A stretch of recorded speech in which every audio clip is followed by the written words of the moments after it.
You're watching PEGRI TV, Rhode Island's public access channel. The wheel is turning and you can't slow it down. You can't let go and you can't hold on. You can't go. Hello and welcome back into my Wheelhouse. Today is the last day of September the 30th. We'll be starting preseason basketball tonight. I can feel it. Houston Rockets play the Shanghai Sharks tonight. First game. Is it on NBA? NBA TV, I believe. Let's go Sharks. Yeah, and then there'll be the next games aren't until Friday, and it's going to be a couple more of the teams that are traveling abroad to play their So the international Celtics don't even start. Have their first practice till tomorrow. No, most of the preseason, all of the tournament style games that are abroad, those start earlier to give those teams more times to acclimate to that obviously different time zone, and then to give time to have the college training game. games. They've already always started. Remember, Yep. it used to be the first one was the big thing and all that stuff, and it used to be October 15th. To play on the aircraft carrier and stuff like that. Well, I mean the first practice. Used to first be, practice. and now they're starting probably really same Yeah, thing. everything's schedule. jumping up the calendar. You want to get in as That's much just good basketball enough as for me. possible. I'm all for it. I'm ready to Today, go. about 20 of the teams had their media day today. Not too much to glean from that. Stories and headlines usually come in and trickle in throughout the week Except for Kyrie. about big stuff there. Even then, that's not that much to talk about. Jalen cut his hair. What do you think of his haircut? You know what I saw a picture of today? I haven't seen it, but I saw a picture that there was a listing of the Oklahoma City Thunder, Yep. and it was Steven Adams clean shaven. That was a while ago, like when he was. Well, I wonder why it's still on there. I mean, everybody else looks updated. They got all the rookies on there, and how many years ago was Maybe it? they like the picture. I mean, he looked great. His second year in the league. I haven't seen the him. last So year he hasn't had a Jalen beard. went from the. He's got it all gone on top. Mo Bamba also shaved the flat. Steven's not trying to be handsome. He's trying to be intimidating. Yes, exactly. So is he now 6'6" instead of 6'7"? Well, we're going to find out because there's that new rule change that the teams are required to be very, very specific about the heights, weights, and ages of players. Wow. That changes everything. They need to be very specific. Heights are going to be measured with shoes off now instead of shoes on. And That's going to change a lot of my trivia you questions. can't submit your own specific weight, because what they used to do is they said, "Hey, Nikola Jokic, how tall are you?" And Nikola Jokic would say, "I'm 7 feet tall," and they say, "Okay, NBA, Nikola Jokic is 7 feet tall." Now they actually have to measure him without. So we're going to be seeing. Yeah, famously in baseball, Dustin Pedroia used to say he was 5'9.5". And really, we know he's closer to 5'6.5". But why does it make a difference? I think they just. I think that it was Coming out of college, you should really know. But look what they're doing with LaMelo Ball. You've been seeing that? In terms of what? 6'6", 6'7", 6'8", and 6'9". I saw it today. He's definitely not 6'9". I know he's not. But I mean, but- I'm legitimately seeing people saying he's a 6'9", and they're talking about him. Well, he could be just like Magic Johnson, 6'9" point guard. We'll be able to talk about him potentially later on. I know, but I'm just I saying think- that the topic is the height. I think the impetus for this was probably Buddy Hield, just out of nowhere last season saying, "No, you guys have it wrong. I'm actually 27. I'm not 26." And I think they said, age. Right. Well, I think that was the headliner for having more clarity and better Everything should be transparency. accurate. Exactly. It's only So fair. they were saying, "Hey, we need more accuracy from top to bottom," and I think that obviously, Same top. other than age, height, weight, that stuff comes into it. And, And I think it's gonna be interesting to see who's really been overshooting their height. And then what's interesting about that, with probably players like Chris Paul and Draymond Green and those aspects, they're going to do themselves favors when their actual height comes out, and you say, "Hey, this guy was listed at 6'7", but he's really 6'4", and you know what I mean? It's going to be very Same topic. beneficial. One thing to I us. find interesting in the women's game is I've been plugging into it. I'm enjoying this better than I have in previous years. But when they list the heights and weights, they will never list a woman's weight except the Europeans. Really? So if you see Mieserman's 6'4", 185. Yeah. You see Elena Delandon, 6'5", nothing. Interesting. Yeah, so it's like, and you're saying they all want this. Do they opt want- out? Do they want opt out? No, they want. It's like, well, you know, It's more of a female doesn't societal want to thing. share their Yeah. weight. Yeah, so why do But they- it's so Because in America, it's it's so sexist. it's an It's like- inherited issue. It's not in line with feminism, and feminism they shouldn't care. They shouldn't Especially care, if they're right? I'm athletes. surprised that I don't know. That's very You'll never, interesting. you don't see a woman list that weight. I think How it's many gonna- games have been played so far in the finals? Have they started yet? What yeah, happened? I didn't even watch. I didn't even know. They won last night. Mystic won last night, so Deladon game. had a nice, strong game. Interesting stat on Deladon. In 32 games this year, she's committed 31 fouls. That's great. And against the Connecticut Sun, she hasn't fouled in 100 minutes against the and the coach is going, yeah, Elena Denadon never fouled. She hasn't fouled against us in 7, and then the rest of the game she didn't foul. 100 minutes since she's had a foul. That's like them. LeBron James prime Miami Heat right there. And I give her credit. Some playing with 5. Right, we get a lot. Some international players are going to have trouble getting their actual documentation. Like some players, true, just you don't even know when they were born. So they don't have as good a birth certificate program as we do. Could be interesting. Going Speaking forward. of birth certificates, Ellie Grace, 1 month birthday today. Anniversary. And we are waiting on the arrival of Potential birthday. Howard Fox. Another breaking news on the show. Potential birthday. Let's spin the wheel. Feel free We to got call a us. Eastern Conference preview and a couple other things to get to. Let's do it.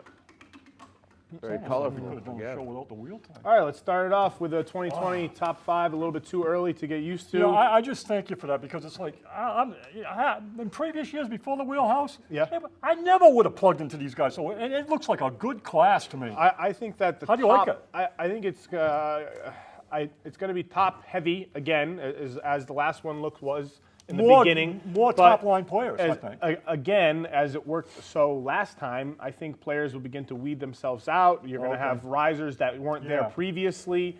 Every year there's going to be a Trae Young, there's going to be a John Morant, there's going to be something that isn't there right now in September before the basketball season starts. And this time last year, I was talking about Romeo Langford as one of the top. Exactly. So we only know so that's what we're much. seeing right now. High school recruits But in I'm seeing terms better of bigs. rankings and projections is a lot different from what you're going to get going into the year. I completely disagree with you. I think this is a guard-heavy based draft.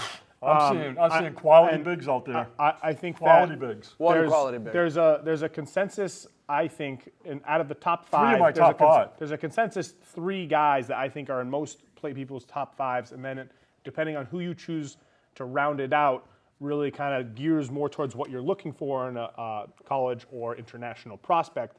But the 3 guys that I have that I think are there are ranked 1, 2, and 4 on my list are Anthony Edwards, Cole Anthony, and James Wiseman.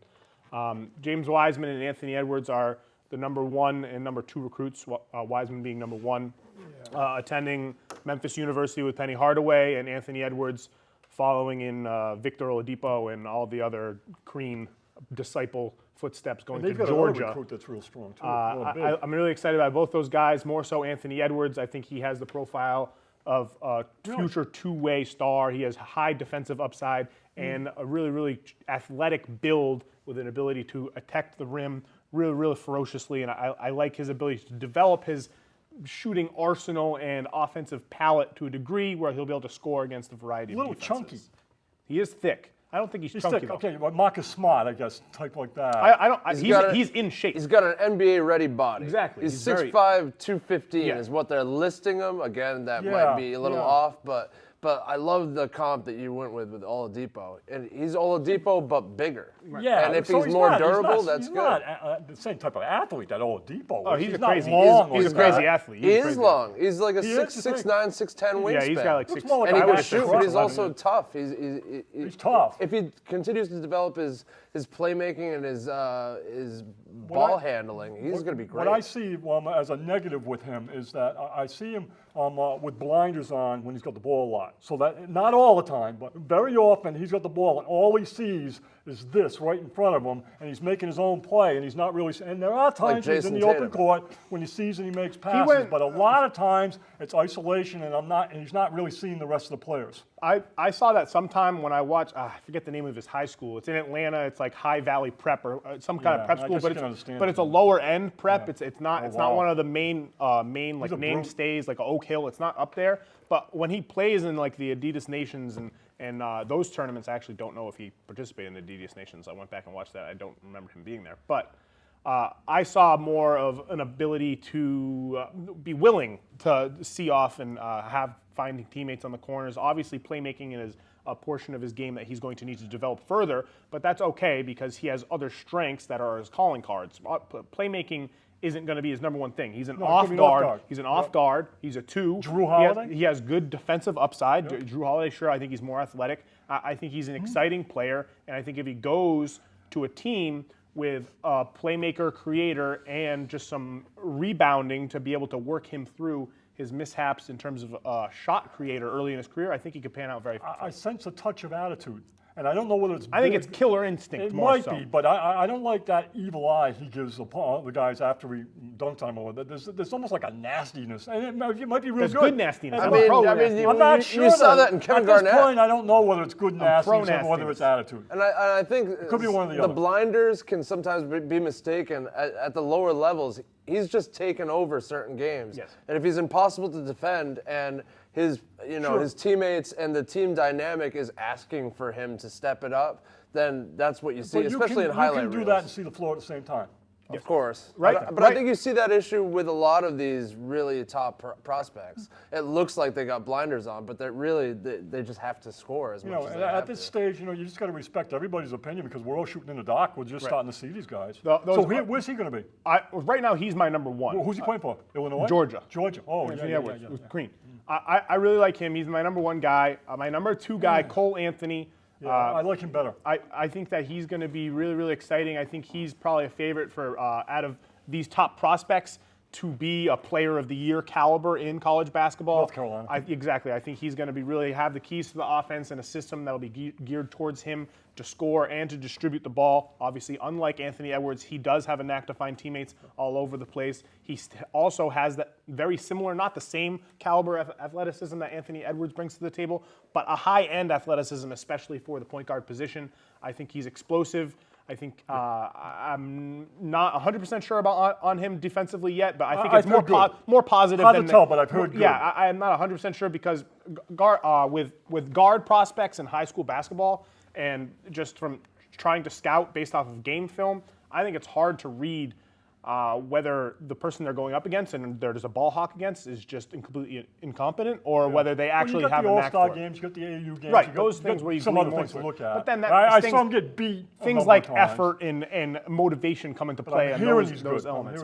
I've been following this guy on Instagram for like 5 years now because he's been good for a long time. Well, he's on he's got the pedigree, right? He's got a real high basketball IQ. He's like a consummate point guard. He's a guy that every single team in college really wanted him to come to them. So he kind of, of course, picked his own destiny. But he's just such a playmaker. He makes the right decision with the ball, but he can also score in bunches. So I'm actually higher on him than Edwards, which I am too. A lot of these guys, they're different. They play different right, too. Exactly. He's a pure point guard. He's just so fun to watch. They might make a good combination. The drawback is he's not as long as Edwards. He's 6'3" and he's got a 6'3" wingspan. True. And he's also smaller frame. I think he might actually be bigger than 6'3", but he's shown the ability to perform on big stages. He was the MVP of the Jordan Classic. He was the MVP of the Nike Hoop Summit. He was the MVP of the McDonald's All-American game. He shows out when the lights are on. I think that he's going to have a huge year in college. And even though at this moment, I'm ranking Anthony Edwards, I think if I had to project who would be the number one overall pick come next June, I think it would be Cole Anthony because of the pedigree and because of the spotlight that he's going to have. He's definitely going to bulk up a little bit too. He's going to get stronger because he's my height and 10 pounds less. I watched him in an All-Star game, and, I'm he's tremendous. I mean, he's really, really good. But one thing I noticed is his release isn't quick. No. So that when he catches, there's some time, and you can close out on him in a way. The better, like you're saying, at a high school level, nobody closed out on him. Not a lot of good shooters. But in the All-Stars, people were closing out on him. Not a lot of spectacular calling card shooting guys in the top of this draft. There is one. I like Cole Anthony. He is a score first mentality, even though he does have flashes of being able to pass the ball at multiple levels. He's good at finding the corner man. He's good at out of the pick and roll. He does. I don't know whether it's because of role or because of a brazenness of himself, but he does tend to hold on to the ball a little bit too long, even though he has a strong handle. I think that he takes the air out of the ball a little too often, but I think that often is just because of the environment that he's put in. But I think both those guys have a strong chance of being number one. And the third guy, who by most is ranked number one across all consensus rankings, is James Wiseman. He's a 7+, either 7'1", 7'2", 7 foot, depending on where you're looking. He's going to Memphis with Penny Hardaway, a couple other top recruits. He's mobile. He can stretch the floor to a good degree, and he has incredible defensive upside. If you watch any film on him, he really is incredibly adept at erasing shots around the rim. He's great at tracking the ball. He's great at weak side blocking. He's really, really good at following. where he needs to be. He can drop back in the pick and roll, and he can step out to a degree and be able to switch, obviously with diminishing returns depending on who the ball handler is opposite of him. But I think that I'm excited to see how Penny does with him. I think that it could be a prove-it season for Penny Hardaway in terms of whether he has the knack to develop NBA caliber talent that has that mold there in terms of the just perfect clay set and the start of the season.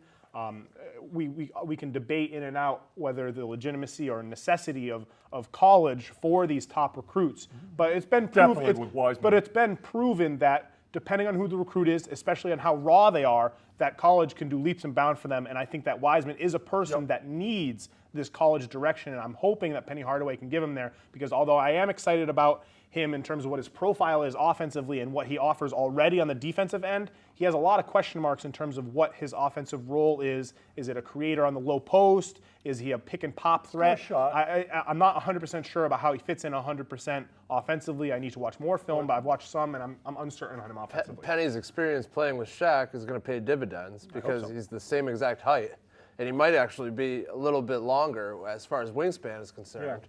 He's 7'1", 220, so he could stand to gain a little bit more weight. He must have like a 7'6" wingspan. He's got a quality 7'6", He's got a quality exactly. body. NBA says. And he's just such a high-level athlete. I think he's going to be real exciting from day one to watch. Hopefully, he's not falling too far into the stereotypes of just the ferocious dunker, and he develops his game a little bit more. Because what we're seeing at the level that he played in last year, and it kind of caught my eye, is that he only averaged 13 points a game. Right. And so what? He doesn't call his own number a lot. Well, I would like him to be calling his own number at this stage. To tap his full potential, he'll need to be coached. So there's times when he goes without shooting the ball. Right, and there's things that I see that glean positivity towards the question marks that I have about his game. He's really coordinated. He has good footwork on the defensive end of the floor. I think both of those things can translate into progression offensively. It's just I'm unsure about how he's going to put it all together.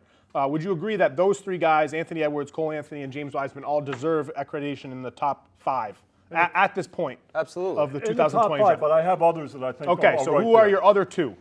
Okay, I've got a sleeper, but I think this guy's got it. Okay. And that's Jaden McDaniels. Okay. I think Jaden McDaniels, you're looking at as good a shooter at 7 foot as Kevin Durant was at that stage. Okay. And we're always saying he's got elements of Kevin Durant. Obviously, you're not projecting, but man, can he move? And he's only weighs 175 pounds, but Durant didn't weigh anything either. Right. And Durant, if you remember, is the weakest guy to ever bench at the bench press at the combines. Right. Is Kevin Durant. I see a lot of similarities there. It's a beautiful shot. He has nice form. Has he committed yet? He's one of the players that wasn't able to. He's at Washington. That's unusual. Which is very unusual. And I don't like that. I don't like that commitment. That makes me nervous. I don't like it. I'm out. It does. I get that. But he's got a handle. He's got a handle. He's confident. Long. He's confident. I like him in transition. Offensively, I think he's kind of a flip side of what Wiseman is. I think he offers a lot of offensive upside. I think that he's going to be able to score as long as he can bulk up just a little bit. I don't think he needs. He definitely will. His body's not that bad. But he's quick, and unlike Cole Anthony and these other guys, I think he does have a compact release, good form for a person his size with his length. I think that he goes up against in all of these tournaments, the McDonald's, the Nike Hoop Summit, all that. He played very, very well, but because of his lack of frame and size, those did pop up in those games. I noticed that a lot. I think he went up against, I think he played head-to-head against Wiseman in those games, and Wiseman got the better half of him. But I think that right now it's a good handle and it's a good shot. But other than that, I'm not sure how to project the other aspects of his game. I fully admit out of 3-point range. I fully admit out of the 8 or so guys I consider for the top 5, I probably watched the least film on him. You thought what? I watched the least film on him out of all the guys. I'll give you another big. Okay. I think Duke's guy. I think Vernon Carey's a player. Yep. And I think Vernon Carey. I watched him play against Wiseman, and I liked him better than Wiseman. Because what I saw with him is he's the son of a Miami Dolphin football player. Yep. He weighs 275. He's big. He's really a monster. But what he does, as opposed to Wiseman, and there's nothing wrong, they're both great. but he's a very quick decision maker in terms of one step to the next, whether it's offense to defense or whether it's guarding him and reading things. He's real quick with his decision making. I'm really impressed with him. I think he could Does he have playmaking? He's got a really advanced high IQ. I guess. Does he have playmaking ability? He doesn't have to though. I'm nervous. 6'10", 275. I think he's got plenty of. I'm nervous that Carey is going to be too archaic of big in terms of his projection. I don't know if he has upside as a shooter, and I don't think his defensive ceiling is as high as these other guys that we're discussing in terms of a big at the top of this draft. I think that he doesn't have the agility of the side-to-side coordination, that acceleration to stay with guards on a switch. I also think that around the rim, he's not really incredibly bouncy. I don't see the explosiveness that other people have. He's a big body, but I don't know if he has. It's not. The body looks okay. I mean, the 275, he carries that weight fine. I think he's a real pod, and I like him at Duke. So that you're going to get to see I expect big things out of him. I think he's a real player. I'd love to have him. All right, so those are your two guys that round out your I'll top throw five. one more in, but I'll just throw his name out. I think I.J. Hampton's a player. Hampton's a player. I.J. Hampton I think he's the best Australia. shooter in the draft. Best shooter? Interesting. I think he's the best shooter in the draft. Okay. Could be. All right, who are your other guys Hampton's that round a up your good top pick. five? I mean, obviously, he's intriguing going to New Zealand for a He's year. got great rhythm on his shot. Should be He's exciting. interesting to watch. It's low, but Isaiah Stewart has a good size, good body. Could be a powerhouse with his broad shoulders down low. He's 6'6". I thought he went to Washington. 6'9", 250. they've got a couple guys. I mean, Memphis has got a couple guys. Yeah, Washington's is got a couple Washington. guys. McDaniels went to Washington with Stewart. They're there together? I don't have my list of everybody right now, but Because I'm pretty sure Stewart went to Washington. Yeah, Stewart's Washington. He just maybe controls the paint. He can do whatever he wants down low, and I think he'll be able to at the next level too. That makes me like that more for I McDaniels just if hope he has a he- good. No, he does. I hope he just stays out of injury problems. If you remember, like Matt always says, when you looked at Martell Fultz at Washington, and he said about it was okay for him to have a bad record at Washington, and because they never had anybody, they made the tournament as soon as Martell Fultz left. They left, and they've really been putting good teams together out there for a while. Yeah, he's a beast. Another guy I like is Killian Hayes. Killian Hayes. Yeah, there's two Killians in the draft. Did you see that? He's just a skilled Never been a combo Killian. guard, good Gonzaga's creator. guy? He's No, very- not Gonzaga's guy or the other one? No, Killian. no, he's out in Gonzaga France. guy. Killian Hayes is in France. Right. But I saw a little tape on him. He just looks really interesting, really intriguing, creative two-guard. Yeah, I think I watched maybe one 5-minute highlight video on Killian Hayes. He's I need fast. to see more. I need to see more on film on He him. might be one of the fastest guys in next year's draft. Before I can cement an opinion on him. But back to Stewart, I think that he's somewhere in between that Wiseman and Carey tier of defensive upside. I like what he offers. I think that he's coordinated, and I think that he has a good touch offensively around the hoop. I like him on both ends of the court around the hoop. I think that he has a good enough IQ. He's twitchy enough of a leaper. I think that he plays well in the pick and roll on both sides. I don't think that he's that good of a switch defender on the perimeter, but I think that depending on the scheme, he could work really well. He's a little bit bigger in terms of mass than Wiseman, and he's a little bit more slight in terms of height than Carey. But I think that I like him more than Carey. Obviously, he's not as good as Wiseman, but I think he's a really interesting guy there. My final two guys to round up my top five are the very recently rising and commonly discussed LaMelo Ball. Yeah, I have him at number we're gonna 5. talk about him. You can say what you want for his height. I think he is. I think he is around 6'7". Okay, that's good. I think that I watch his games. I think that the storylines are so interesting about how the consensus draft mindset chooses what players are align where, and so much is completely altered by such a small sample size of games based on the scouting community's ability to go together and to really ascertain one opinion at one element. So they went to this basically this blitz series of tournament overseas and watched LaMelo, and he dominated. And it was preseason for his league, and it was above average. I wouldn't say it was top notch in terms of an international. It's not like the ACB or anything like that. But LaMelo showed a lot, and because of his size, that alone deserves him some accreditation in the top 10.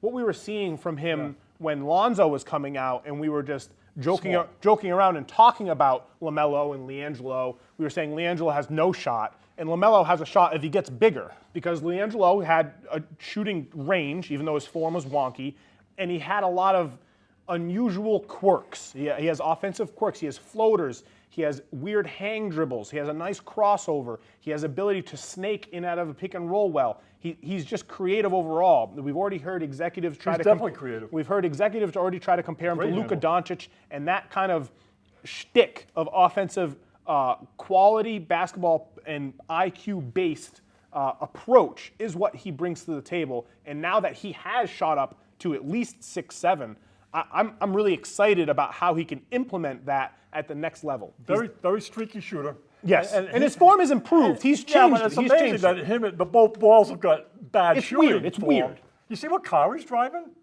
I haven't seen what car he's driving. Driving a Lamborghini. That's great. Good for him. Nice car. It is really good. Well, I mean, that's why he went to Australia. His dad can co-sign on anything. Everybody's giving him money. I guess the balls are doing all right. Everybody's giving his dad money, so. He's also a streaky shooter. He had a stretch of 3 for 47 threes. I believe it. So, but I think he's tremendously creative. And I go along with what you said about taking everything with a grain of salt that you're hearing with all these projections. Right. And one of the things that I try to, as much as I can, not be influenced by is these guys' takes on their defense. I want to see them actually. No, you need to watch. There's no way R.J. Hampton is not capable of playing good defense. You need to watch There's no way LaMelo Ball is not capable of playing good defense. I'm not going to listen to these people say they can't play With a lot of the guys, it's motivation based, and it's their effort. So if you're a scout and you go to like LaMelo, you go to this blitz series and you see 7 games.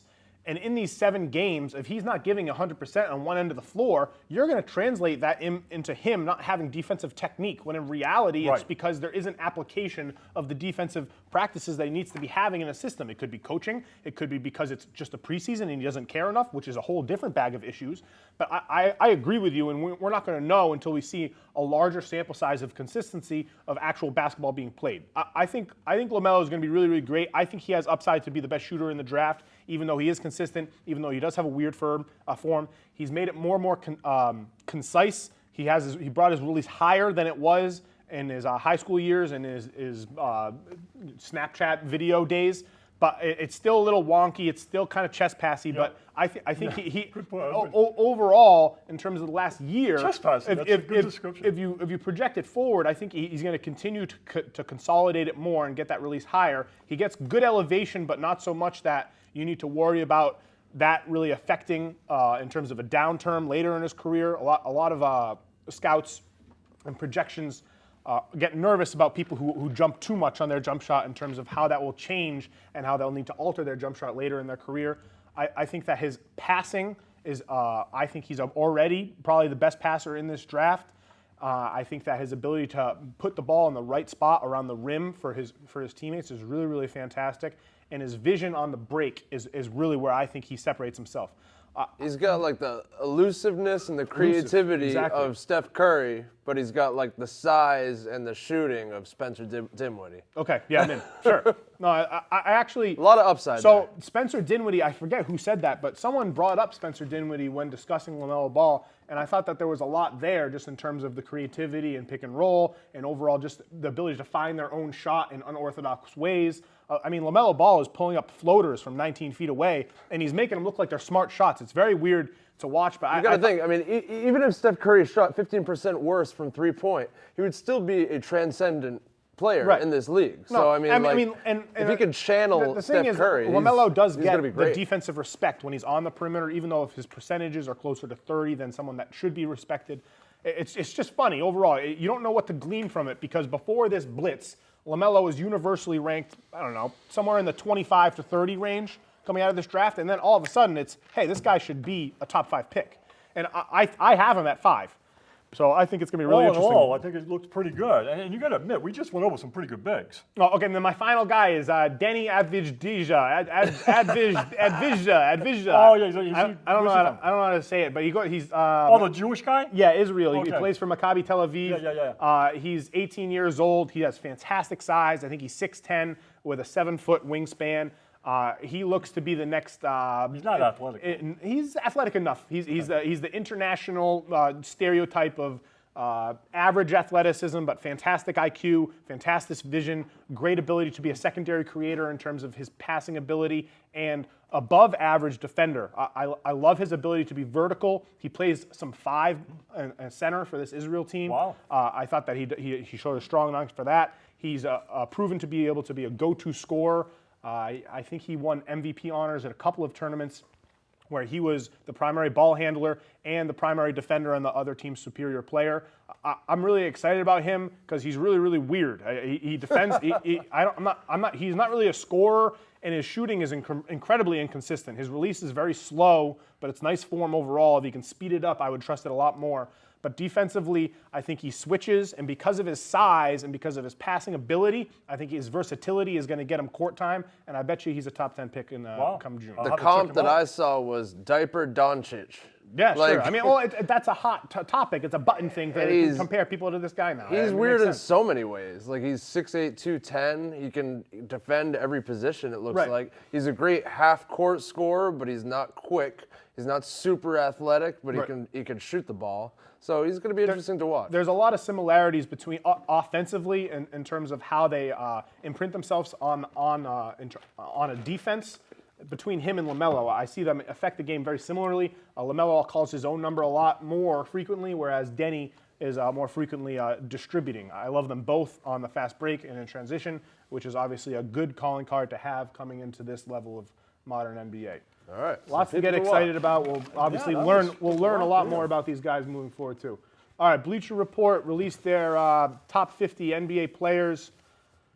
Pretty interesting guys depending on how you feel about it. I just want to go through the list. You can just say who you think was too high, too low. Who did he leave off the list that should have been on the list? Was there anyone that just made your eyes pop out of your head? What are your first takeaways? I respect everybody. I respect everybody's opinion here. Okay. This is but I think it's a bad list. It's a bad list. Oh God, yeah. Okay. To me, most of the lists are bad. Yeah, they are. Most But this one's blatant. I didn't mind the Sports Illustrated one as much as I mind this one. Well, Sports Illustrated was top 100 currently. Okay. Why do they all have to keep releasing lists? I'll give you a couple. I'll give you guys that are low, that are real low. I'll give you my 5 guys there, and I'll give you 4 or 5 guys that they omitted that are bad. Okay, I'm ready. Isaiah Thomas, Yep. ridiculous that he saw that low. Kawhi Leonard, I mean, he's played enough now to be getting on. Bill Walton, I know the body of work, but you're talking about the top 50. I think he's ridiculously low, Bill Walton is. And Elgin Baylor, Moses Malone, and Jerry West are all lower than they should be. And what was Jerry West? Jerry West is like 20 maybe? That's fine. 19. That's too high. He was 18. Jerry West is too high. Not to me. Jerry West is too high. So now on the omissions, Dave Cowens, Yep. Jerry Lucas, I know you're not, Pete Maravich, and Wes Unseld. Wes Unseld and Dave Cowens are the 2 big ones.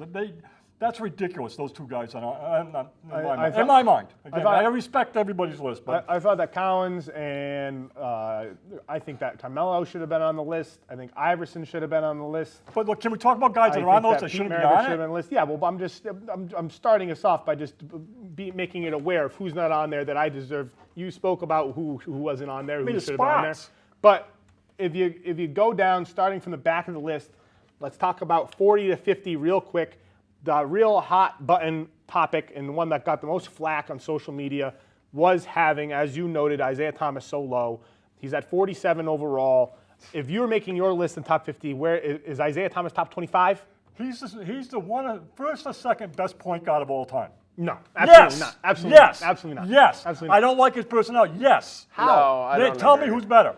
Magic Johnson. Jason Kidd, Steve Nash. Magic Johnson. He's a better point Chris guard Paul. than Steph. John Stockton. He's not better than Chris Paul. He's not better than John Stockton. I think he's 8. John Stockton he's is not better than him. The only one I see Stockton that's clearly better than him is Magic Johnson. I think he's 8. Well, I don't see that at all. I mean, that's not how it's said. And the guys that I think you're in the minority on I'm that offended that these 2 guys are on there at all. Paul Gasol and Ray Allen. I'm offended those 2 guys. When you leave Cowens and Unseld off, and you've got Pau Gasol instead of Wes Unseld and Dave Cowens. Yeah, I don't think Pau Gasol should be on How the about top Manu 50 Ginobili? That's awful. I mean, Manu is way too high. He shouldn't even be on the list. I wouldn't have had Gasol's Powell not the on this list without Kobe, and Manu's not on the list without Duncan. But So Manu's not on the list I anyway, think that Pau is too high, but I do think that Pau is probably a top 63-ish player That's all off time, the list. which is fine. I agree. Ray Allen. I agree with you, Ray Allen. I think when I made my list, I think I made Ray Allen 50. So I don't think it's that crazy. He's at this moment, before more things happen, he's the second best shooter of all time currently. He's got multiple enormous contributions to 2 championship teams. He was a 25-time over and over and over point per game scorer before he came to the Celtics. He was consistently in the top 6 or 7 in MVP voting while he was in Seattle. He was brought his team to the Eastern Conference Finals when he was with Milwaukee. I think he has a good enough resume, and in terms of what you're watching on the court, you can watch Milwaukee games, you can watch Seattle games, or you go to watch playoff games where he's hitting 9 3-pointers with the Boston Celtics. I think he has a good enough of a case to be in the top 50. I agree. I think 44 is a little high, but as I said, I have him around 50. Considering he's like right in the same level as Reggie Miller, I think it's kind of that's an insult to Reggie Miller. I got Reggie Miller out of the list. Reggie Miller, not a top 50 player all time. He's not on my list. Oh, that's crazy. The biggest difference between my top 50 and this top 50 is Kawhi Leonard, just in terms of numbers difference. Yeah. I believe Kawhi on my list was let's see right here. I got it. I'm pulling it up. Kawhi Leonard. I have Kawhi Leonard 16. He's the most influential aspect of multiple championship teams. He is debatably the best player in the NBA right now at its most talented stage.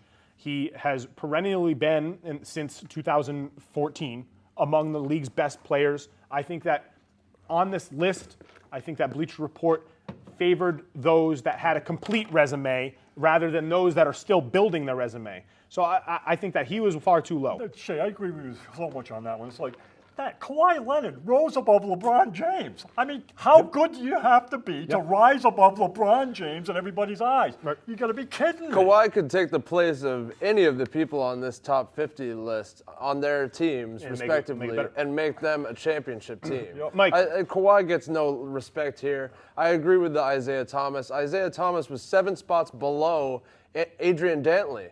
And Adrian Dantley wouldn't even be on in the top 50. Adrian Dantley wouldn't even be on the map without Isaiah Thomas. Isaiah Thomas is my number 29 player all time. So he's too low. He's too low. Exactly, he's too low. I think George Gervin was too low too. They had him in the late 40s George as Gervin, well. Not on my list. Why? Not on my That's top 50 list. Not on my list. Why? Because he's really good at scoring most points in the ABA. Because he was athletic. Because he was athletic when other people weren't athletic. What do you mean? But you got to classify him as an ABA player. He was a great scorer on both. I mean, he was a great scorer in both, but I mean, he never had a championship. His teams never made it past the second round, and he was perennially a first-round out guy. I think that in terms of some of the teams he played for. He was the best player on the teams that didn't make it far enough. They were always disappointing, and even though he could put up 30 a game, I don't think that his resume, in comparison to all these guys, deserves credit to be in the top 50 players. Well, he passes the eye test for me, Shay, watching that guy play. Absolutely. I mean, Big smooth. Prolific scorer, great scorer. Yeah, but there's not much there outside of that, and there's plenty of guys that are fantastic scorers. That's a lot of the game. Yeah, and he doesn't need somebody else to get it. He can create his own shot creator for himself. But he you can just create said his you own want to put shot. Carmelo on there. He's like the Carmelo of his time. Being a prolific scorer in the easiest era to score doesn't really mean that much to me. I think that it's how he scored. I think he's a top 70 player all time. He scored off the dribble. He scored off the. That's fine. He's the first guy to have floaters. I mean, he was amazing absolutely. floater. No, he's revolutionary. He was creative for his age, but now he would have been not creative. Mike, how do you feel about Russell Westbrook at number 36 and James Harden at number 27? I think they're both. I think Westbrook is too high and Harden's too low. Harden's too low. Oh, I love it. Where would you think Harden's a top 25 player all time? I think at this point you got to say. I mean, when you start talking about revolutionary, I wasn't expecting this. I think he's probably just breaking the ice, but he's creating a new shot again. That thing he's creating on 1 foot. I mean, he's doing it again. He's adjusting as the game's adjusting. He's becoming great, and context of whatever's being thrown at him, he keeps becoming great again. He's like a kingpin of NBA history. I agree with you. He's changing I'd the game. love to see him. I said it before last year. I would love to see him on the Lakers with LeBron because I think that he would be a complementary player. That he's zeroed in. He's so freaking good that you don't like him. Like Matt can't stand him because I think it's too much of him. You get too much of him when you watch Houston. I think they did a good job ranking Russell Westbrook. I think in my list I had him 37. What did he have him here? 36. Yeah. 36. So I had him one spot lower, and then James Harden I didn't have him as high as he did at 27. I had him 32. So I think he did an okay job with those guys, but those were hot button topics in terms of the reactions that Andy Bailey, who's the author of this list, who's very, just to really put some light on how he comes through this list, he's a very analytically driven mind, the guy who makes this list. He does a lot with per 75 possessions in terms of projecting and being able to align different eras against other people. He does a lot with efficiency. He cares a lot about true shooting percentage. He cares a lot about box plus minus and just different types of impact. He tries to use as many different impact statistics as he can. And at the same time, he obviously does a lot of film work. But most of this is a more analytically based list. And because of that, that's why we have guys like Isaiah Thomas ranked really low. And that's why we have guys like Kobe Bryant all the way at 14, which I don't think is that bad. But continuing to move up the list a little bit more, you said Bill Walton was a little bit too low. No, and I agree with you. No. I think that. I mean, he only had 2 years. Because of the lack of longevity with his career, I think that he does get docked. But I do think 39 is a little low, just in terms of a player who, when he was playing, he had the offensive upside of a Nikola Jokic, but at the same time of a Defensive Player of the Year candidate. Very good point. I think, Jokic that can play defense like a madman. So Bill Walton's like the Dennis Eckersley of the NBA. Do you think? He wasn't peak. He didn't have peak years for long enough. That's because we had a lot of peak years. Bill Walton is my number 24 player all time on my list. So I had he was a little bit low on here. That's actually pretty generous. I didn't have Dolph Schayes on my list. I thought that was silly that he was on there. It's not silly. You just are not plugged into that era. I watched him play twice. I was impressed. Maybe I watched bad games. But you're not going to be impressed with that era no matter what. Well, yeah, because it's not impressive. Well, they were fundamentally sound players. Yes, because that's all we knew was fundamental. I think you just never grasped the context of the earlier eras. And he had shooting range of 30 feet, 25, 30 feet. He was a shooter. He was a shooter when there wasn't shooting. And he was 6'8", 6'9", with 25-foot shooting. He would have averaged 7 to 8 more points a game if they had threes back. A lot of guys would. Yes, but I think there should be different era lists. There could be. It's hard to rank Bill Russell. I'm old enough to say I saw Dolph Schayes play. Anybody that has pictures in black and white, it's tough to contextually list them in an era in the same era as today. I mean, all you have to do is you can go on YouTube. He's a great player. You can go on YouTube. Fundamentally sound you can literally player. watch any game you want. You can watch any game you want from any era. Right now, I could type it into my computer. I could watch a 1971 New York Knicks. I could watch Willis Reed and Walt Frazier play, and then right after that, I could go and watch a game from 2017 immediately after, or I could even watch them on two TVs right next to each other, and you can just see who's better at basketball. Of course, but what we keep saying is that everybody has adapted. The game has adapted. Humans have adapted. It's always going to be different. Right. The way that they competed and played in comparison to the other players on the floor ranks as well as the top players of today compared to Shay, you think they'll ever be able to do this? There's a new movie out by Martin Scorsese. It's called The Irishman. Oh, it looks great. I want to see it so bad. Oh, my God. And you know what they do? You know what they do with the three principal guys, Al Pacino and whoever the other two guys are, the greatest actors of all time. De Niro's in it. They have a process that ages them through history so that you can watch these guys. You're actually watching him when he was 20 years old all the way up. Could they ever do this with players? I don't understand what you mean, but yes. Well, then maybe they'll make understand. Dolph Schayes look like LeBron James, guys that are that age look like they're this era, so that you could possibly see how Dolph Schayes would play with LeBron James, or Bob Pettit would play with LeBron James. I don't care about ifs. I care about how good they were at basketball. I don't care about how they would be. I they care were about how good they were. unbelievable at basketball. Yeah, at their time. They were incredible at their basketball. time, in comparison to the people they played against. Yes.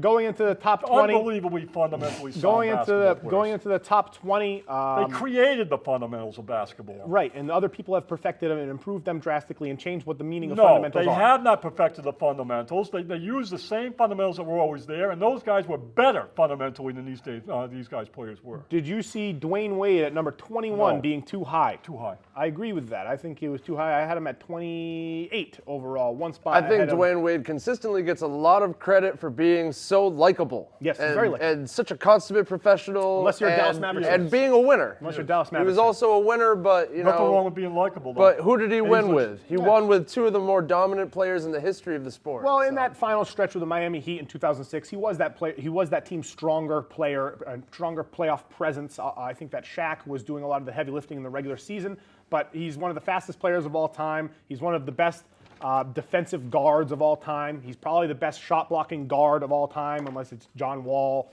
I think he offers a lot that certain guys around this list. It's not completely abhorrent that he's this high. I think he's a little bit higher than he should be. Going up into the meat of the juiciness of the list, you said Jerry West was too low. I don't really care enough to discuss about him. How about this block of power forwards? Block of power forwards here. We got Karl Malone at 20, Charles Barkley at 19, Kevin Garnett at 16. We can consider Durant one at 15. But Dirk at 17. The worst one is Dirk. Dirk is what? Too high. Too high. By a lot. Being the best international player of all time, if you don't count certain other guys based on... Slayed the beast of LeBron There was James. a time when the international players couldn't even play in the NBA. Surmounted the big three. He bridges that gap, but before him, those guys were not qualified to play in the NBA. I have Dirk. So that's not saying much. I have Dirk at 20, so I didn't think it was that crazy. He definitely deserves to be in the top 20. What he did individually, solely against that big three team, it's something Karl Malone wishes he could have done in the years against Michael Jordan. Absolutely. I think he does deserve a spot over Karl Malone. You would have Karl Malone over Dirk Nowitzki? Yes. That's interesting. How about Charles Barkley and Karl Malone? Who's better? That's a tough one, but I'll go with Charles Barkley. I agree 100%. You know, that's a tough call there.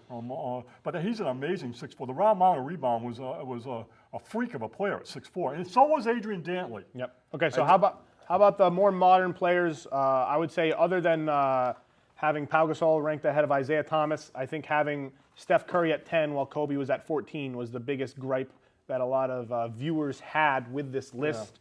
How do we think he did in the 10 to 15 range, where 10 to 15 is Steph, Oscar, David Robinson, Hakeem, Kobe, and Kevin Durant? I mean, Curry has made a lot more shots out of the shots that he's taken. I think people forget how many shots Kobe has taken and missed. Well, I would be interested. And how many bad teams he was on. Right. So I don't really mind Steph being ahead of him.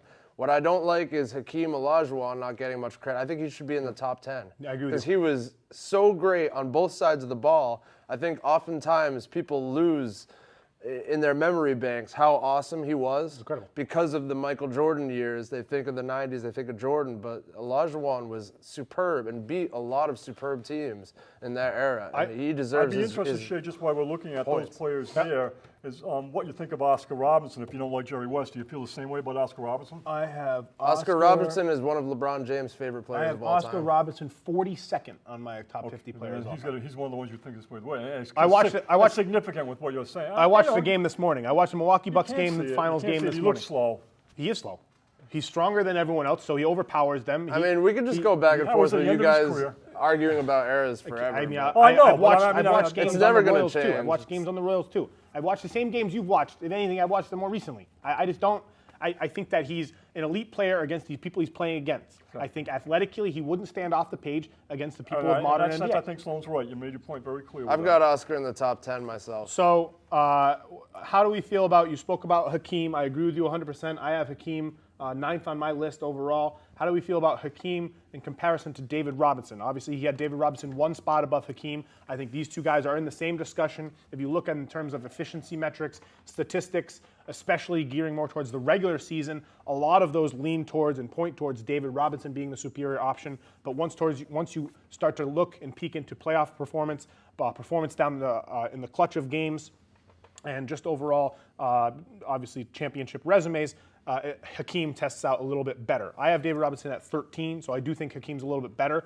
I think that this debate between those two is one of the more interesting discussions in recent memory between two Goliaths in the game.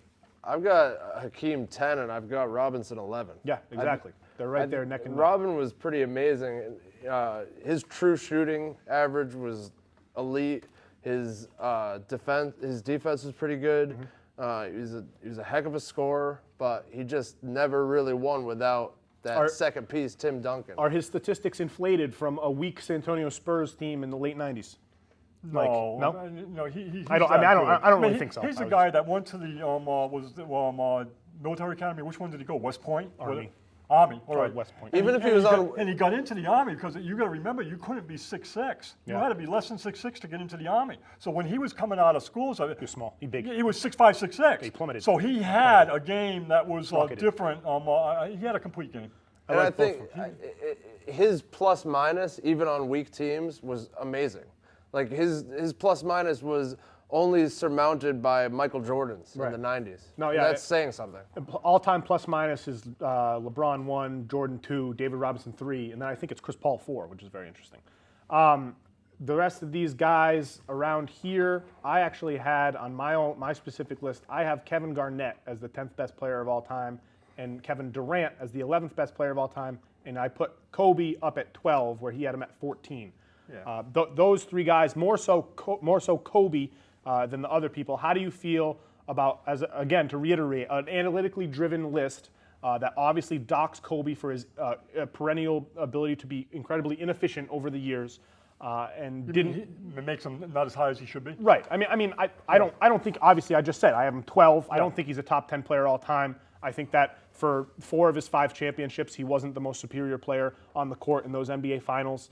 I think that when he's the only show in town without another awesome talent, NBA MVP caliber talent running alongside him, I think that we've seen his teams completely falter and crumble to nothingness. I think that his imprint in the game is very, very, very cultural based. His intensity, his Mamba mentality, his game winners, him biting his jersey, all of those really overstate and completely overshadow his actual accomplishments and his efficiency and his effectiveness and his contributions towards winning basketball. He's a top 15 player all time, no doubt. I just think that everyone's just up in arms about him being down at 14. I don't think it's that crazy. A lot of years on losing teams, and Kobe was a show. He might not have been the best overall player, but he was such a fun show to watch. He was a show. And that's, if you put like a list of most fun players to watch, he'd be in the top 10 easily. Very fun. But because of the overall grand scheme of things, the big picture, top 15 is the best I can do for him. You have Kobe in your top 10? For Garnett. We're quibbling with 10, 11, 12, 13. He's in that range there. And what I would say about Kobe that I really love is that killer mentality. To me, that matters. It really does. That elevates you in terms of a list on that killer mentality. Yeah, he's as competitive as Michael Jordan. There aren't that many people with work ethics as great as his. So when I was making my own list, I broke it down into tiers. So that block that we just discussed of Durant and Garnett and Kobe and David Robinson and Kawhi and Barkley, I put all those guys into one tier, basically from 10 to 17, and I also put Will. And I noticed you didn't say Dirk. Do you still think Dirk's No, I have Dirk in the tier below that. I have Dirk and Karl Malone and Scottie Pippen and Patrick Ewing and Bill Walton in their own tier below that tier. The one tier below that is just 2 guys, and I have Steph and Hakeem. I think Steph is the 8th best player of all time. I think he's the most offensively warping presence that the league has ever seen. I think he's completely changed to what the league projects to do in terms of each owner, each coach, each GM's mentality when they're entering an offseason, when they're entering a game for that current participation's gameplay. It's all altered because of Steph's recent shattering of records. I think that he deserves to be in the top 10. Change the game. I don't think that him being at 10 on this guy's list was bad at all. Obviously, I had him at 8. Did you have Steph Curry in your top 10? I have Steph Curry in my top 10. No, I don't. No? I do not have him in my top 10. On the fringe. But I think that one thing we say about Steph Curry is he would be in everybody's top. When you get outside the top, it's so hard to pick 5 or 6 and include him in that top of the modern players. So in the modern players, I would have him in the top 10 easily. All time, I do not have him in the top 10. But top 15? Top 15, yes. Okay. Top 15, definitely. Do you have Kevin? Even 11 or 12. Do you have Kevin Durant higher than Steph Curry? Kevin Durant came very close to making my top 10 all time. Okay. Really so they're close. neck and neck. He's right in that. He's right there with What about Curry, you? You have Steph just higher? outside the top 10. I don't. Steph didn't quite make the top 10, Nice, but as far as like changing the game, I think he deserves consideration. I mean, but there I can got only him be 10 13. guys in that so. top Right. 10, you know? And then for the meteor part of the top 7, I think there's a clear tier of 5 guys. And my tier of 5 guys is from 3 to 7 is Kareem Abdul-Jabbar, Larry Bird, Magic Johnson, Shaquille O'Neal, and Tim Duncan. And I think that those guys. What do you mean? You're putting them outside of the 3 to 7? They're 3 to 7. 3, 4, 5, 6, and 7. Those are 3, 4, 5, 6, 7. I think that their championship resume, their statistic, and career accolades, both in terms of MVP awards and All-Star appearances and All-NBA and all NBA defensive teams, and imprint on the game and what they meant for the league moving forward, how dominant they were, the moves that other teams made to adjust to their existence. I think that those guys are in a clear tier above the guys below them. I don't think that. I think you know what I'm going to say. I think there's a big drop off between 7 and 8, where Steph is at 8. A big drop off between Tim Duncan, Bill Russell, and Wilt Chamberlain. Well, Bill Russell and Wilt Chamberlain are in my tier with Garnett and Bryant and David Robinson and Kevin Durant. Every year they're slipping. I know we're going to have that same argument again, but there's no way. I've been pretty consistent where I rank Wilt and Bill Russell. I mean, I have them at 14 and 15. You know, Kareem played.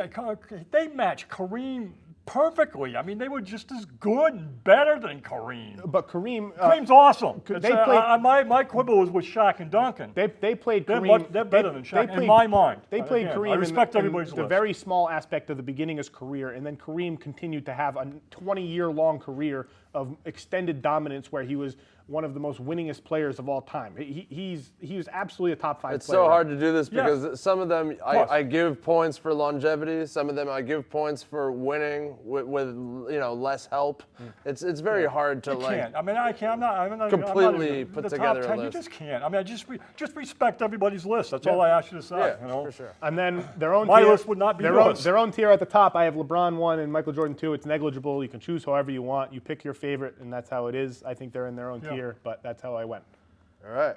We can spin it and get one final topic. We'll see if we get to NBA season preview. Oh, those things take time. Yeah, they do. Oh, all right, Josh Jackson. He's going to be on a G League team. What the heck is going on with that? Bad start for my bus buddy. What's going on? Not necessarily. You think that's good? How is that good? Not necessarily. I think they're doing the right thing with making How is this right?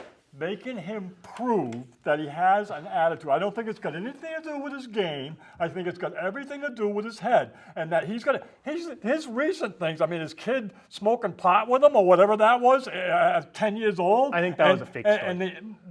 Call it a fake story, but this is the reasons why he's in the G League. And the other one's the fight that he had. They need to put him in the G League to see whether his head is consistent with what they want in terms of chemistry and environment with that team. Nothing's going to get handed to him. He's got to work for it, and he's got to fix his mentality. What I don't like about it is that because he's getting assigned to this, it means he's not going to be at the team's training camp. Why wouldn't, you know what I mean? Why wouldn't they want more looks at it? They don't want that head at the training camp. Bad start from my bus. It is a bad start. Bad start. But you believe in him. Another bus that none of us are paired with, but Markelle Fultz, his option for $12 million got picked up by the Orlando Magic. He's expected to be the backup point guard on this roster. Wow. We've seen new video leakage of his shot. It's still incredibly wonky. It's too far in front of his body. He starts his release too low. Competition. And there's still a slight hitch at the peak, and his head, and now his head now still bobs. It bobs. Exactly, that's exactly what it is. It bobs back on the top. It's very nerve-wracking. I hope he has a good career. It's pretty weird. Well, you can spin it. Trivia to close it off. Big three trivia. I'm going to ask one question. All right. You can ask 2 questions. Points per game. Yes. Leaders last season among second-round draft picks. Second-round draft picks. Not last year's, but any second-round draft picks. Any ever. Oh, my gosh. Gilbert Arenas. No. I mean last season. Oh, well, Gilbert Arenas is definitely number 1, though. Nikola Jokic. Yes, Nikola Jokic, your favorite player, maybe one of your favorite players. 20.1 points per game. What was he? Third? He was a second-round pick, and he was No, first. he was the first on the list, so Yes. that means everyone else averaged under 20 points a game? No, there's one guy that averaged 20 exactly. Oh, boy. And he wins lots of awards. And that was last year. Good hint. Last year, yeah. He wins awards, and he plays for a Western Conference team. For a coach very familiar with us. To us. I don't know. I'm so bad at these. I just nothing's I don't coming. even know. Malcolm Brogdon? Yeah, I would What did love he to average, say 14? Brogdon, but he No, didn't. He one averaged of 20 a game. Brogdon's 16. teammates was a second-round pick and averaged 18. One of Brogdon's. Oh, On Joe which- Harris? On which team? The Bucks. Virginia? Did Joe The Harris? Bucks. Did Chris Joe- Middleton. Yes, Chris Middleton averaged Oh, his teammate, 18.3. yeah, Who else did? Lou Williams, 20 points per game. that's I didn't realize he was a Time for second-round one pick. more? Yeah, go ahead. Leaders in points in the paint, points per game in 2018-19. Points in the paint per game. Joel Embiid. I think there's a No. huge. I think there's a huge difference between number one and other people. Giannis is very far ahead. Giannis, Oh, yeah, 17 and a obviously. half. He That's a lot. averaged 3.2 points more How than about Russell number two. Westbrook? Not No, I guess. that's a decent guess, though. LeBron. Yes, LeBron James, 13.5 points per game. Any other guesses, Mike? No. Think of dominant big guys. Any other guesses? Karl Anthony Towns. No, that's a good guess. Really? though. Anthony Davis, 14.3 points per game. Rudy Clint Gobert. Clint He Capella, doesn't score. 14. I know. And Andre Drummond, just because of all his Okay, rebounds, so- 14 points per All right, game. we didn't get to the a lot of good Eastern stuff we didn't Conference get to. preview. That's okay. We got more to talk about next time. Yeah. We're heating up. Good luck to the Shanghai Sharks tonight. Good luck, Logan, Wheelhouse. anybody? That's right. Good luck, Holland Fox. Holland Adios. Fox is